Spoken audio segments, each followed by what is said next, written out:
தேர்வு மாணவர்களுக்கு வழங்கப்பட்ட கருணை மதிப்பெண்களை திரும்ப பெற்றிருக்கிறது தேசிய தேர்வு முகமை. இது பற்றிய மேலும் விவரங்களை செய்தியாளர் ரமேஷ்குமார் விவரிக்க கேட்கலாம். வணக்கம் ரமேஷ்குமார். இந்த கருணை மதிப்பெண்களை திரும்ப பெற்றது குறித்து மாணவர்கள் தரப்பிலிருந்து என்ன சொல்லப்பட்டிருக்கிறது? மேலும் அவர்கள் மறு தேர்வு எழுதுவதற்கு ஆர்வம் காட்டுகிறார்கள், அது குறித்து.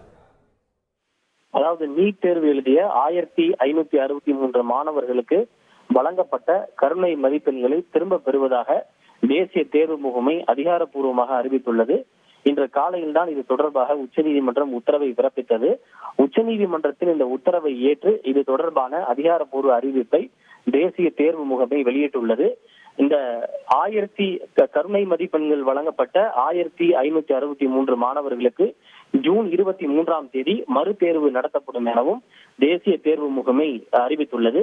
இது தொடர்பான பப்ளிக் நோட்டீஸ் வெகு விரைவிலேயே வெளியிடப்படும் எனவும் சம்பந்தப்பட்ட 1563 மாணவர்களுக்கும் இது தொடர்பான அதிகாரப்பூர்வமான தகவல் தொடர்பு அவர்களின் மின்னஞ்சல் வாயிலாக தொடர்பு கொண்டு தெரிவிக்கப்படும் என்று தேசிய தேர்வு முகமை தெரிவித்துள்ளது.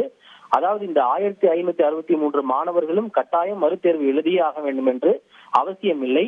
இந்த கருணை மதிப்பெண்களை கழித்தது போக அவர்களுடைய உண்மையான ஸ்கோர் எவ்வளவு என்பதை ஓரிரு நாட்களில் தேசிய தேர்வு முகமை அறிவிக்கும். அதனை ஏற்றுக்கொண்டு தொடர்வதாக இருந்தால் தொடரலாம். ஒருவேளை அதில் யாருக்கேனும் ஆட்சேபம் இருந்தால் அவர்கள் மட்டும் மறுதேர்வு எழுதலாம் என்பதுதான் உச்சநீதிமன்றத்தின் உத்தரவு. எனவே அந்த கருணை மதிப்பெண்கள் கழித்தது போக உண்மையான ஸ்கோர் எவ்வளவோ அது வெளியிடப்பட்ட பிறகு அதில் மாணவர்களுக்கு ஒருவேளை திருப்தி இல்லை என்றால் அந்த சம்பந்தப்பட்ட 1563 மாணவர்களில் யாரேனும் விருப்பப்பட்டால் மறுதேர்வு எழுதலாம்.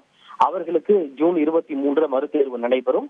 ஜூன் 30ஆம் தேதி அந்த மறுதேர்வுக்கான ரிசல்ட் வெளியிடப்படும். அதனைத் தொடர்ந்து ஜூலை மாதம் திட்டமிட்டபடி கவுன்சிலிங் தொடங்கும் என்பதுதான் உச்சநீதிமன்றத்தின் உத்தரவு. தேசிய தேர்வு முகமையினுடைய அறிவிப்பும் அதைதான் உறுதி செய்கிறது.